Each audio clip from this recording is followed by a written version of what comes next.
Good morning दोस्तों। तो चलिए एक बार फिर से महत्वपूर्ण प्रश्न लेके आए हैं जो कि आने वाले सभी प्रतियोगिता परीक्षा के लिए महत्वपूर्ण है।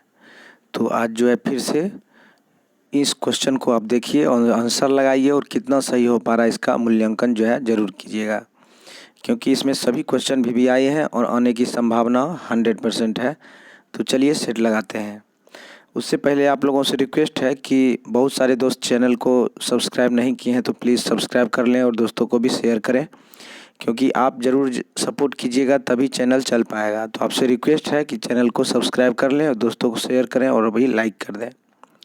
तो पहला क्वेश्चन देखिए, थंबनेल पे जो बना हुआ है उसका आंसर आप दीजिए। कह रहा है बंगाल की खाड़ी में बने चक्रवाती तूफान का नाम मोचा किस देश ने रखा है। ठीक है, आप लोग इस क्वेश्चन का आंसर कमेंट कीजिए और इसी जो है सेट में ये क्वेश्चन आएगा और इसमें हम डिटेल से इससे बात करते हैं। तो चलिए पहला क्वेश्चन से स्टार्ट करते हैं। तब तक इस थंबनेल पे जो क्वेश्चन बना है इसका आंसर आप कमेंट में दीजिए। पहला क्वेश्चन से देखिए स्टार्ट करेंगे।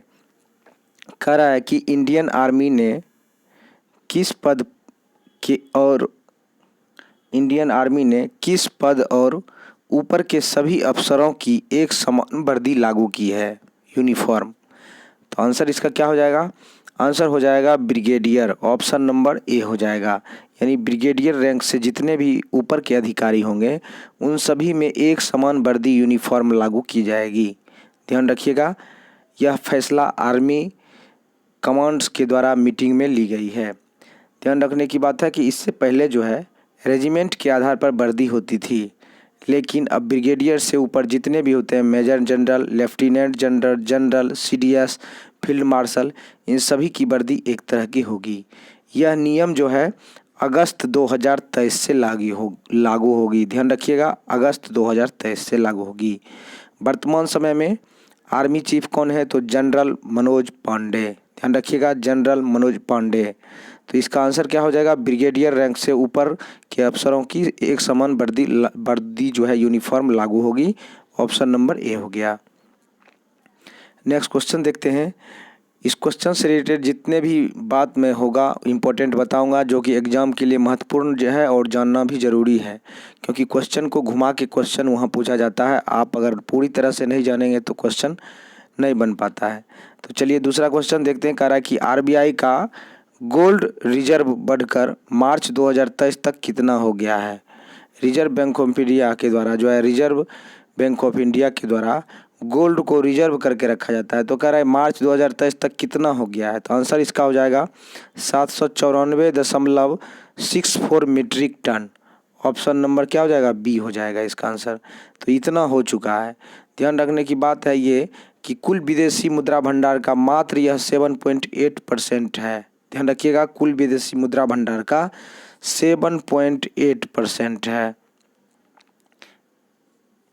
ठीक है, यह गोल्ड के रूप में जो है रखा गया है।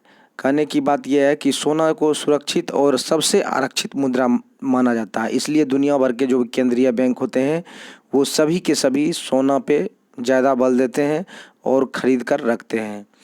दुनिया भर में देखा जाए तो चीन सबसे ज़्यादा सोना का खरीदार देश है। ध्यान रखिएगा, चीन दुनिया का सबसे जो है खरीदार देश है सोना का।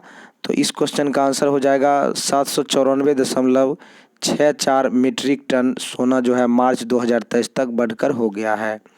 चलिए अगला क्वेश्चन देखते हैं। कह रहा है कि यूएसए की राजकीय यात्रा पर पीएम मोदी कब जाएंगे।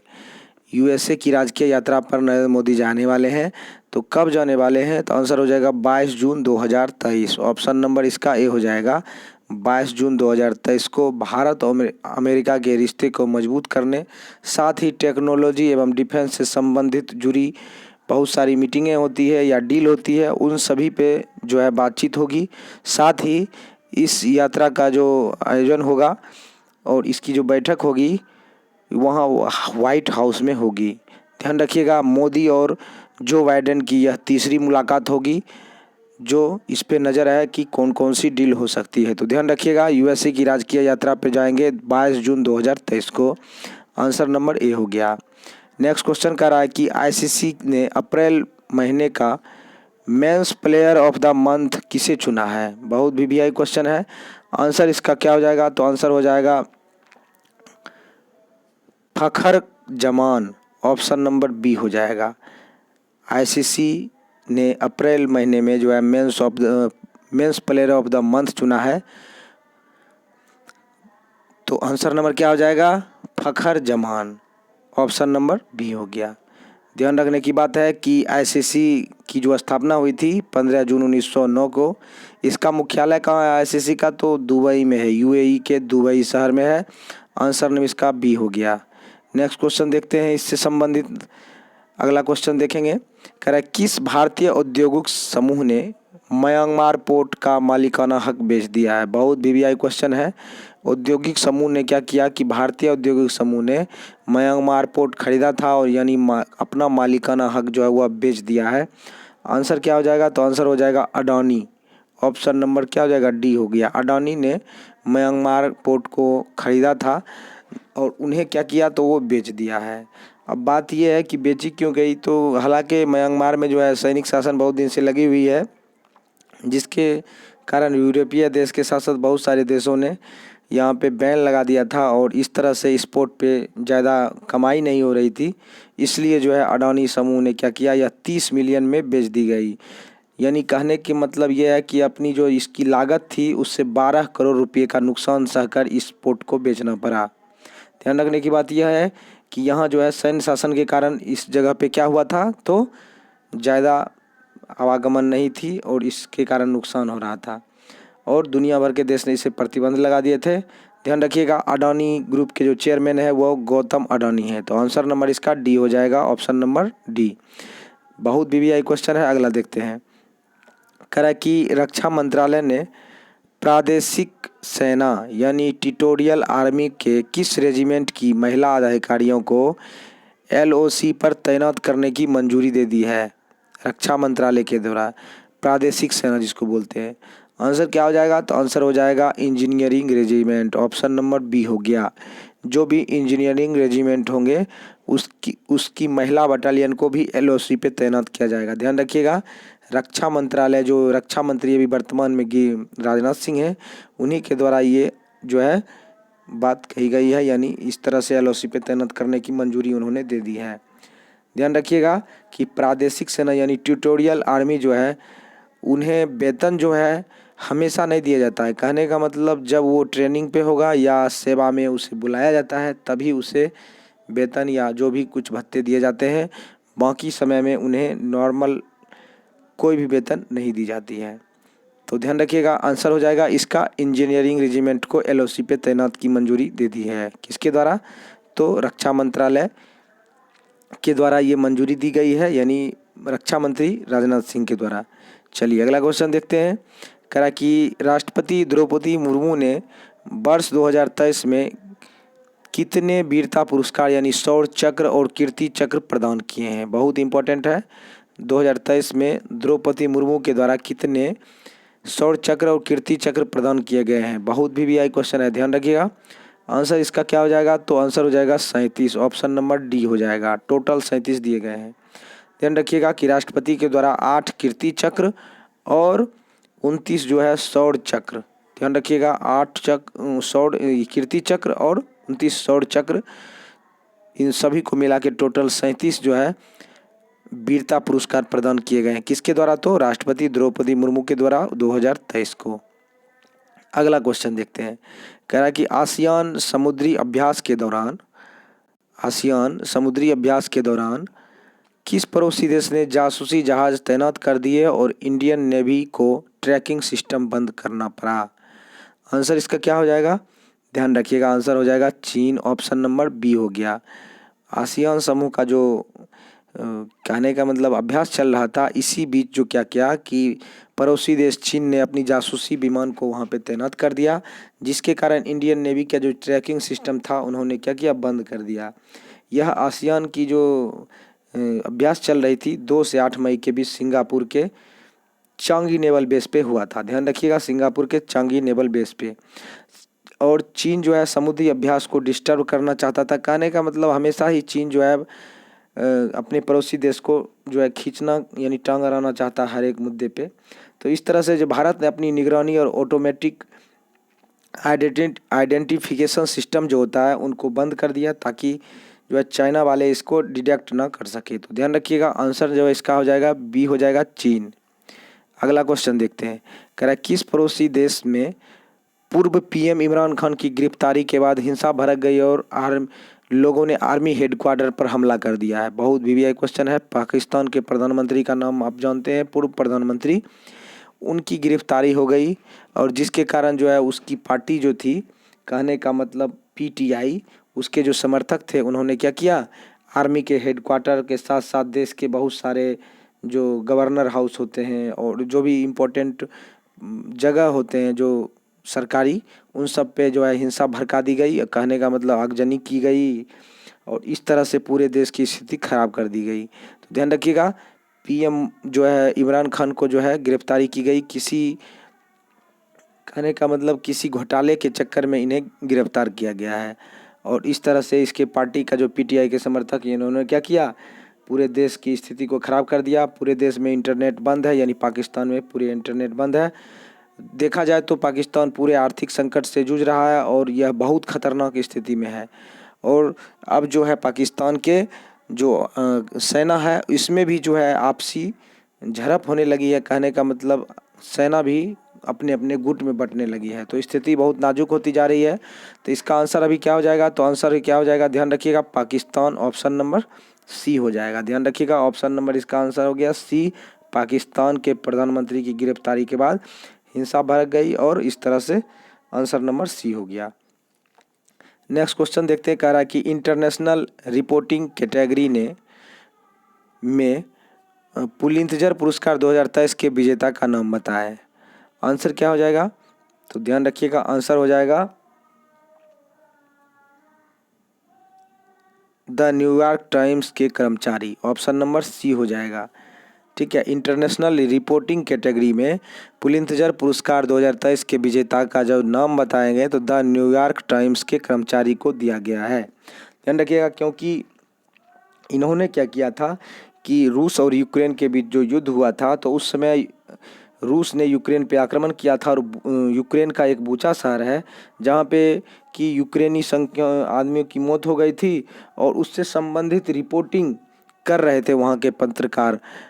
ठीक है, तो उस पत्रकार को ही यानी न्यूयॉर्क टाइम्स के जो कर्मचारी थे उनके द्वारा रिपोर्टिंग की जा रही थी और इसी से संबंधित कार्य के लिए इन्हें पुलित्जर पुरस्कार 2023 का जो है न्यूयॉर्क टाइम्स को मिला है। तो ध्यान रखिएगा आंसर नंबर इसका सी हो जाएगा।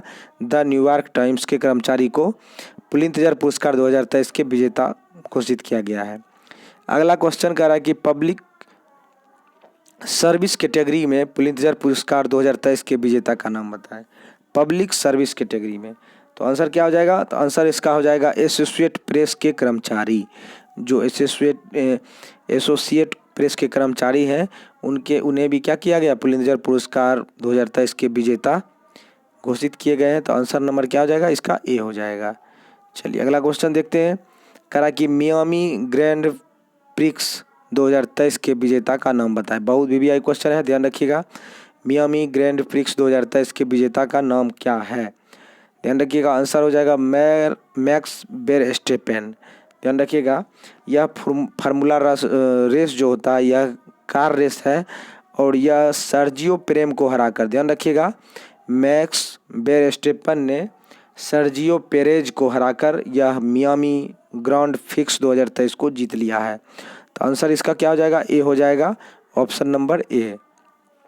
नेक्स्ट क्वेश्चन देखते हैं, कह रहा है कि वनडे क्रिकेट में सबसे तेज 5000 रन बनाने का रिकॉर्ड किस खिलाड़ी ने बनाया। वनडे क्रिकेट में सबसे तेज 5000 रन बनाने का रिकॉर्ड किस खिलाड़ी ने बनाया। बहुत वीवीआई क्वेश्चन है, ध्यान रखिएगा आंसर इसका क्या हो जाएगा, आंसर हो जाएगा Babar Azam, option number B हो गया। बाबर आजम ने बहुत तेज़ी से यानी 97 पारियों में 5000 रन के आंकड़े को पार कर दिया। यह कमाल करने वाले यानी इतना कम पारियों में 5000 प्लस रन बनाने वाले दुनिया के 14वें खिलाड़ी बन चुके हैं। तो ध्यान रखिएगा आंसर इसका हो जाएगा बाबर आजम। ठीक है, ऑप्शन नंबर इसका बी हो गया। अगला क्वेश्चन देखते हैं, कह रहा कि संयुक्त राष्ट्र के अनुसार दुनिया का सबसे ज़्यादा ईरान हर सप्ताह औसतन कितने लोगों को मौत की सज़ा दे रहा है? बहुत वीवीआई क्वेश्चन है, ध्यान रखिएगा। आंसर इसका हो जाएगा ऑप्शन नंबर डी यानी 10। ईरान जो है हर सप्ताह में ही 10 लोगों को मौत की सज़ा दे रही है। ये एक आंकड़ा है जो कि मानवाधिकार आयोग के द्वारा पेश किया गया है। ईरान में सबसे ज़्यादा नशीली दवाओं के अपराध में जो है लोगों को मौत की सज़ा दे रही है, प्रति सप्ताह 10 आदमी, ये बहुत ज़्यादा होती है। साथ ही सरकार विरोधी जो भी आदमी होते हैं या संगठनें होती हैं, उनको जो है संगठन को लीड करने वाले होते हैं, उन सभी को जो है एक तरह से मौत की सज़ा दी जा रही है। तो इस तरह से मानवाधिकार आयोग के द्वारा यह बताया गया दुनिया को कि ईरान हर सप्ताह औसतन 10 आदमी को मौत की सज़ा दे रही है। तो ध्यान रखिएगा, आंसर नंबर इसका डी हो गया। नेक्स्ट क्वेश्चन कह रहा है कि 10 लाख से अधिक आबादी वाले शहरों में वर्ष 2027 से डीजल से चलने वाले 4 पहिए वाहनों पर बैन की सिफारिश किसकी अध्यक्षता वाली कमेटी ने केंद्र को दिया है? तो आंसर इसका हो जाएगा तरुण कपूर। ध्यान रखिएगा, option number A, Tarun Kapoor के द्वारा एक कमेटी गठित की गई। तो इसमें कहा गया है कि जो भी 2027 तक डीजल से चलने वाले 4 पहिए वाहन हैं उनको बैन कर दी जाए, क्योंकि कार्बन उत्सर्जन का जो मामला है 2027 तक पूरी तरह जीरो कार्बन उत्सर्जन का लक्ष्य रखने के लिए अभी से ही कदम उठाया जाना जरूरी है।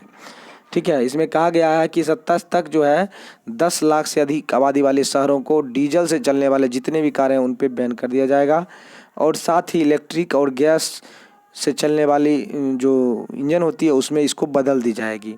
यह कदम कार्बन उत्सर्जन को जीरो करने के लिए किया जा रहा है। ध्यान रखिएगा, वर्तमान में केंद्रीय पेट्रोलियम एवं प्राकृतिक गैस मंत्री कौन है? तो हरदीप सिंह पुरी। ध्यान रखिएगा, हरदीप सिंह पुरी। चलिए अगला क्वेश्चन देखते हैं। देश का ऐसा पहला सैन्य छावनी बोर्ड जिसे केंद्र सरकार ने भंग करके मिलिट्री स्टेशन बनाया है। ध्यान रखिएगा, देश का ऐसा पहला सैन्य छावनी बोर्ड यानी जिसे केंद्र सरकार ने भंग करके मिलिट्री स्टेशन बनाया है। देखिए बहुत वीवीआई क्वेश्चन है ये। देखो आंसर क्या हो जाएगा? आंसर हो जाएगा योल छावनी। ऑप्शन नंबर सी हो गया, योल छावनी। योल छावनी को जो है कहने का मतलब है वहाँ की गवर्नमेंट के द्वारा क्या किया गया है, तो उसको भंग कर दिया गया है और मिलिट्री स्टेशन में बदलने की नोटिस दे दी गई है। छावनी का जो ज़्यादातर हिस्सा था वह नगर निगम को दे दिया गया। कहने का मतलब पब्लिक सेक्टर में जो नगर निगम होते हैं उन्हें दे दिया गया, और मिलिट्री स्टेशन जो बनाया जाएगा वह छोटे से हिस्से में बनाया जाएगा। अगर देखा जाए तो देश के कुल मिलिट्री स्टेशन जो है यानी टोटल 59 मिलिट्री स्टेशन हो गए इस मिलिट्री स्टेशन को बनने के बाद। योल छावनी जो है मिलिट्री स्टेशन बन जाएगा, तो इससे पहले 58 थे और एक बनने के बाद कुल 59 मिलिट्री स्टेशन पूरे देश में हो जाएगा। तो ध्यान रखिएगा, योल छावनी को भंग करके मिलिट्री स्टेशन बनाया जाएगा। ऑप्शन नंबर इसका सी हो जाएगा, योल छावनी। नेक्स्ट क्वेश्चन देखते हैं। कह रहा है कि इंडियन एयरफोर्स का पहला हेरिटेज सेंटर कहाँ स्थापित किया गया, जिसका उद्घाटन रक्षा मंत्री ने किया है? तो इंडियन एयरफोर्स का पहला हेरिटेज सेंटर कहाँ स्थापित हुआ? ध्यान रखिएगा, आंसर इसका क्या हो जाएगा? तो आंसर हो जाएगा चंडीगढ़। ऑप्शन नंबर डी हो गया, चंडीगढ़ में एयरफोर्स का पहला हेरिटेज सेंटर स्थापित किया गया है। ध्यान रखिएगा कि 8 मई 2023 को रक्षा मंत्री के द्वारा इसका उद्घाटन किया गया। एयरफोर्स के वर्तमान में चीफ कौन है? तो एयर मार्शल वी.आर. चौधरी। ध्यान रखिएगा, एयर मार्शल वी.आर. चौधरी वर्तमान में एयरफोर्स के चीफ हैं। चलिए अगला क्वेश्चन देखते हैं। कह रहा टेलीकॉम लाइसेंस पाने वाले चौथी प्राइवेट कंपनी का नाम बताएं। टेलीकॉम लाइसेंस पाने वाली चौथी प्राइवेट कंपनी का नाम क्या है? तो आंसर हो जाएगा जूम। Option number A. ध्यान रखिएगा, जूम कंपनी जो है अमेरिका की है। ध्यान रखिएगा, जूम कंपनी कहाँ की है? तो अमेरिका की, और यह ऐप के जरिए वॉइस और वीडियो चैटिंग की सेवा देती है, और इस प्रकार से जियो, एयरटेल, वी.आई. के बाद यह चौथी कंपनी जो है भारत में बन गई है, और इस तरह से ये अपना अब जो है बहुत सारी व्यवस्थाएं लॉन्च करने वाली है। तो ध्यान रखिएगा, चौथी कंपनी कौन बन गई है? तो जूम। चलिए अगला क्वेश्चन देखते हैं। किस राज्य ने आम लोगों के लिए पहली एयर एम्बुलेंस सेवा शुरू की है? किस राज्य ने आम लोगों के लिए पहली एयर एम्बुलेंस सेवा शुरू की है? बहुत वीवीआई क्वेश्चन है। आंसर हो जाएगा इसका answer Jharkhand. Option number C हो गया। झारखंड के जो मुख्यमंत्री हैं कौन है? तो हेमंत सोरेन। उन्होंने 28 अप्रैल 2023 को इसकी शुरुआत की। साथ ही झारखंड के 7 शहर जो हैं जहां से, जैसे मान लो रांची, देवघर, बोकारो, जमशेदपुर, दुमका, धनबाद और गिरिडीह, इन सभी से पहली यानी पहली एयर एम्बुलेंस सेवा शुरू की गई है और इन सभी 7 शहरों में इसकी व्यवस्था शुरू की जाएगी। तो ध्यान रखिएगा, आंसर इसका हो जाएगा झारखंड। इसका उपयोग गंभीर मरीजों को जल्दी से हॉस्पिटल तक पहुंचाने के लिए किया जाएगा। साथ ही जो गरीब मजदूर हैं उन्हें भी अगर इसकी ज़रूरत पड़े तो उन्हें भी इस तरह की व्यवस्था की सेवाएं दी जाएगी। तो ध्यान रखिएगा, आंसर हो जाएगा इसका number option C, Jharkhand. Next question देखते हैं। कह रहा है कि खेलो इंडिया यूनिवर्सिटी गेम्स 2022-23 में आयोजन का शुभंकर का नाम बताएं। खेलो इंडिया यूनिवर्सिटी गेम जो होगा इसका जो 23 में आयोजन होगा इसका शुभंकर का नाम बताना है। तो आंसर इसका हो जाएगा जीतू बारासिंघा। ऑप्शन नंबर क्या हो जाएगा, बी हो जाएगा। ध्यान रखिएगा, जीतू बारासिंघा। इसका आयोजन कहाँ होगा, तो यूपी में किया जाएगा, यानी उत्तर प्रदेश में किया जाएगा। 25 मई से लेकर 3 जून तक इसका आयोजन होगा। ध्यान रखिएगा, गेम्स का ओपनिंग जो होगा, ओपनिंग सिरोमनी कहाँ होगा, तो ध्यान रखिएगा लखनऊ में होगा। और इस खेलो इंडिया यूनिवर्सिटी गेम्स का जो क्लोजिंग सिरोमनी होगा, कहने का मतलब लास्टली होगा, वो वाराणसी में होगा। तो ध्यान रखिएगा, बहुत इंपॉर्टेंट है। शुभंकर का नाम बताना है, जीतू बारासिंघा। लेकिन खेलो यूनिवर्सिटी का पहला आयोजन जो गेम होगा वो ओपनिंग जो है लखनऊ में होगा और अंतिम जो होगा यानी क्लोजिंग सेरेमनी वो कहाँ पे होगा, तो वाराणसी में। बहुत इंपॉर्टेंट है, ध्यान रखिएगा। नेक्स्ट क्वेश्चन देखते हैं। करा कि खेलो इंडिया यूनिवर्सिटी गेम्स 2022-23 में आयोजन के गान का शीर्षक क्या है। बहुत वीवीआई क्वेश्चन है, ये सब पूछा जाता है। आंसर इसका क्या हो जाएगा, तो ध्यान रखिएगा, खेलो इंडिया हर दिल में देश। ऑप्शन नंबर सी हो जाएगा, खेलो इंडिया हर दिल में देश। ये जो आयोजन गान के शीर्षक का नाम है। ध्यान रखिएगा, ऑप्शन नंबर इसका सी हो जाएगा। चलिए अगला क्वेश्चन देखते हैं। आप लोगों से दोस्तों रिक्वेस्ट है कि प्लीज़ सब्सक्राइब कर लें और दोस्तों को भी शेयर करें, क्योंकि आप लोग सब्सक्राइब तो नहीं कर पाते हैं और पूरे वीडियो को देख के आगे छोड़ देते हैं। तो ध्यान रखिएगा कि सब्सक्राइब पहले कर लें और उसके बाद पूरे वीडियो को ज़रूर देखिए, क्योंकि आपके एग्जाम के लिए महत्वपूर्ण है।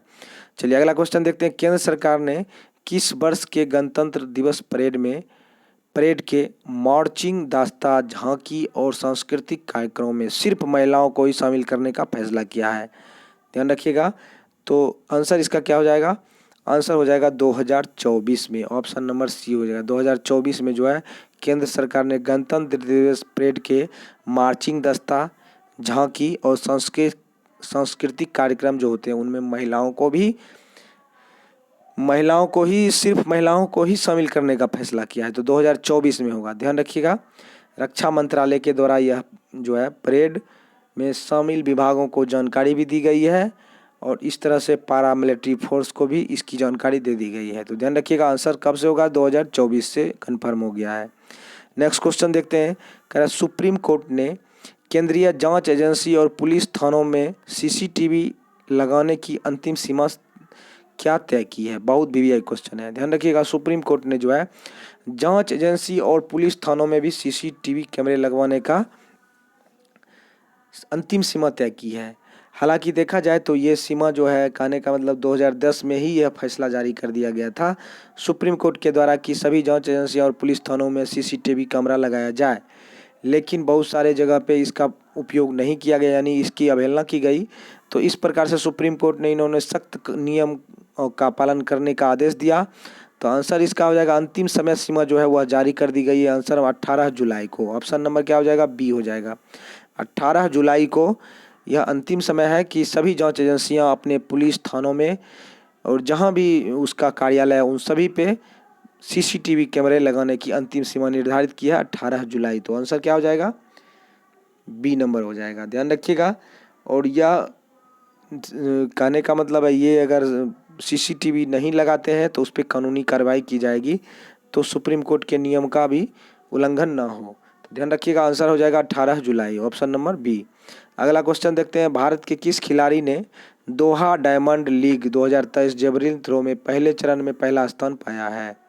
आंसर हो जाएगा Neeraj Chopra. Option number A हो गया। नीरज चोपड़ा ने दोहा डायमंड लीग में यानी जेवलिन थ्रो गोला फेंक जो होता है उसमें पहले चरण में ही इन्होंने पहले स्थान प्राप्त कर लिया है। आंसर क्या हो जाएगा, तो नीरज चोपड़ा हो जाएगा। ध्यान रखिएगा, इन्होंने गोला फेंक में यानी गोला का जो कितना फेंका तो 88.67 मीटर फेंक करके प्रथम स्थान पे आ गए हैं। यह आयोजन कहाँ हुआ था? तो ध्यान रखिएगा, यह आयोजन कतर में हुआ था और 6 मई 2023 को कतर की राजधानी दोहा में हुई थी। ध्यान रखिएगा, कतर की राजधानी दोहा में 6 मई को हुआ था, जिसमें पहले स्थान पे आ गए नीरज चोपड़ा। अगला क्वेश्चन देखते हैं। कह रहा है कि बंगाल की खाड़ी में बने चक्रवाती तूफान का नाम मोचा किस देश ने रखा? ध्यान रखिएगा, ये थंबनेल पे जो क्वेश्चन लगा हुआ था इसका आंसर मैंने चेंज कर दिया था, मतलब सॉरी उसका ऑप्शन। तो इसका आंसर क्या हो जाएगा? ध्यान रखिएगा, आंसर इसका हो जाएगा यमन। ऑप्शन नंबर ए हो जाएगा। यमन देश जो है, उन्होंने ही बंगाल की खाड़ी में जो बने चक्रवाती तूफान है उसका नाम मोचा रखा था। ध्यान रखिएगा, बहुत वीवीआई क्वेश्चन है, अनेक संभावना 100% है। तो क्वेश्चन जो है एकदम बहुत ध्यान से देखिएगा और इसको याद करने की कोशिश कीजिए, हो सके तो आप नोट भी कर सकते हैं। तो बंगाल की खाड़ी में बने चक्रवाती तूफान का नाम मोचा यमन रखा। ध्यान रखने की बात यह है कि हिंद महासागर क्षेत्र जो भी है भारत के या उससे आसपास के जो भी हिंद महासागर के क्षेत्र हैं, तो 13 देश जो है इस चक्रवाती तूफान का नाम तय करते हैं। जो भी पड़ोसी देश है, नेपाल या सॉरी बांग्लादेश हो गया और जो भी है, श्रीलंका, भारत, इंडोनेशिया, इस सभी देशों जो है 13 देश हैं, इन्होंने चक्रवाती तूफान का नाम यही निर्धारित करते हैं और इन्होंने पहले से ही निर्धारित कर लेते हैं कि इस टाइप के तूफान का नाम ये निर्धारित किया जाएगा। तो मोचा नाम जो है ये यमन रखा है। ध्यान रखिएगा, ऑप्शन नंबर ए हो जाएगा। अगला क्वेश्चन देखते हैं। दुनिया के जो और इलाके में आते हैं साइक्लोन या टाइफून, उसका नाम देखिए। अमेरिका में जो आता है हरिकेन या टॉर्नेडो, तो अमेरिका में जो आएगा उसको साइक्लोन को क्या बोलेंगे? तो हरिकेन या टॉर्नेडो। कैरिबियन सी में आती है हरिकेन, चाइना सी में टाइफून आती है। ध्यान रखिएगा, चाइना सी में टाइफून। हिंद महासागर में ट्रिपिकल साइक्लोन, जापान में टाइफू आता है और नॉर्दर्न ऑस्ट्रेलिया में विली विलीज और फिलीपींस में बुगुइयो। तो ये जो है बहुत वीवीआई है, ध्यान रखिएगा, इससे संबंधित कोई भी एक जो है साइक्लोन का नाम पूछा जा सकता है। तो ध्यान रखिएगा, अमेरिका में हरिकेन टर्नाडो, कैरिबियन सी में हरिकेन, चाइना सी में टाइफून और हिंद महासागर में ट्रिपिकल साइक्लोन, जापान में टाइफू, नॉर्दर्न ऑस्ट्रेलिया में विली और फिलीपींस में बगुइयो। तो चलिए अगला क्वेश्चन देखते हैं। नेक्स्ट क्वेश्चन कर रहा है कि किस देश की महिला क्रिकेटर शबनीम इस्माइल ने अंतर्राष्ट्रीय क्रिकेट से संन्यास लेने की घोषणा की है? बहुत इंपॉर्टेंट है। कह रहे महिला क्रिकेटर शबनीम इस्माइल। तो ध्यान रखिएगा, ये शबनीम इस्माइल जो है किस देश की थी? आंसर क्या हो जाएगा? तो आंसर हो जाएगा दक्षिण अफ्रीका का। ऑप्शन नंबर ए हो गया। इन्होंने अंतर्राष्ट्रीय क्रिकेट से जो है संन्यास लेने की घोषणा की। ये तेज गेंदबाज थी और ये जो है अपने करियर में लगभग 300 प्लस विकेट लिए हैं और ऑस्ट्रेलिया के खिलाफ अंतिम मैच इन्होंने खेला। ठीक है, तो आंसर इसका क्या हो जाएगा? ऑप्शन नंबर ए हो जाएगा। अगला देखते हैं। किस राज्य में स्थित दाबकी भूमि बंदरगाह का उद्घाटन केंद्रीय मंत्री नित्यानंद राय ने किया है? दाबकी भूमि बंदरगाह जो है इसका उद्घाटन केंद्रीय मंत्री नित्यानंद राय के द्वारा किया गया है। आंसर क्या हो जाएगा? आंसर हो जाएगा इसका मेघालय। ऑप्शन नंबर सी हो जाएगा। मेघालय में जो है दाबकी भूमि बंदरगाह का उद्घाटन केंद्रीय मंत्री नित्यानंद राय के द्वारा की गई है। ध्यान रखिएगा कि नेपाल जो है मेघालय जो है, मेघालय के पश्चिमी जयंतिया हिल्स पर ये स्थित है और वहीं पे जो है इन्होंने उद्घाटन किया है। तो आंसर इसका क्या हो जाएगा? सी हो जाएगा, मेघालय। और 5 मई 2023 को इसका उद्घाटन किसके द्वारा किया गया? तो नित्यानंद राय के द्वारा। आंसर नंबर सी हो जाएगा। तो दोस्तों ये जो है इम्पोर्टेंट क्वेश्चन है। अगला क्वेश्चन देखते हैं। ये जो थंबनेल पे बना था कि बंगाल की खाड़ी में बने चक्रवाती तूफान का नाम मोचा किस देश ने रखा? आंसर क्या हो जाएगा? यमन हो जाएगा। आप लोग को कमेंट में ज़रूर किए होंगे। तो चलिए आंसर नंबर इसका बी हो गया। तो आप लोगों से रिक्वेस्ट है कि चैनल को सब्सक्राइब कर लें, दोस्तों को भी शेयर करें और लाइक कर दें। तो आज के लिए यहीं तक। थैंक यू, धन्यवाद।